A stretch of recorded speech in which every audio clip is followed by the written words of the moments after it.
Hello दोस्तों, आपका स्वागत है हमारे वीडियो में। देखिए मेरे पास एक सेल्फी स्टिक है। ये थोड़ा यूनिक है। यूनिक इस बात के लिए कि इसमें वायर नहीं है, ये ब्लूटूथ से ऑटोमेटिक कनेक्ट हो जाता है। तो बहुत से लोगों का कहना है कि इसमें अब ये वर्क नहीं कर रहा है, इसमें क्या प्रॉब्लम आएगी। तो ये प्रॉब्लम फिक्स करने के लिए आपको बता रहा हूँ। तो इसमें कुछ प्रॉब्लम नहीं आई है। इसका आपका ये वाला पार्ट है ना, ये वाला, ये जो आपके स्क्रीन पर दिख रहा है, ये वाला पार्ट निकल जाता है। ठीक है, इसको ऐसे निकाल के, और इसमें एक सेल बैटरी लगा होता है। इसको कैसे निकालिएगा, इसको निकालने के लिए आपको बताता हूँ कि सबसे पहले आप कुछ ले लीजिएगा। अगर आपका नाखून बड़ा हुआ है तो यहाँ से देखिए, यहाँ से एकदम दिया होगा, यहाँ पे, यहाँ से निकल जाता है। देखिए आप लोग, यहाँ से निकल जाएगा। ठीक है, यहाँ से आपको थोड़ा जोर लगाना है। ये मैं आपको समझ के समझा रहा हूँ।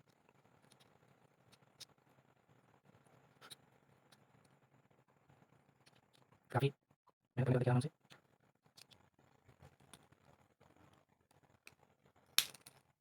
देखिए निकल गया। ये देखिए, ये बैटरी है, और यहाँ से आप इसको, जब भी आप इसको बैटरी लगाएं तब इस ऐसे लगाएं, और ये देखिए निकल गया है, और ये बैटरी है।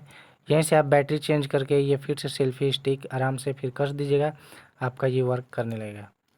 देखिए, जब जिस तरह आप बैटरी लगा लीजिएगा, लगाने के बाद सिंपली आपको क्या करना है, करना क्या है कि इसको इस साइड से लगाना है। बहुत से लोग गलती करते हैं कि ऐसे लगाते हैं फिर जाता नहीं है, तो ऐसे नहीं करना है। इसका फेस देख लीजिए, ये कर्व है, और इसको इस तरह लगा दीजिएगा, और फिर ये जैसे पहले था वैसे ऑटोमेटिक ही वर्क करने लगेगा। हमें जानकारी कैसी लगी, वीडियो अच्छा लगे तो लाइक शेयर कमेंट छोड़ के दीजिएगा। Thank you watching this video.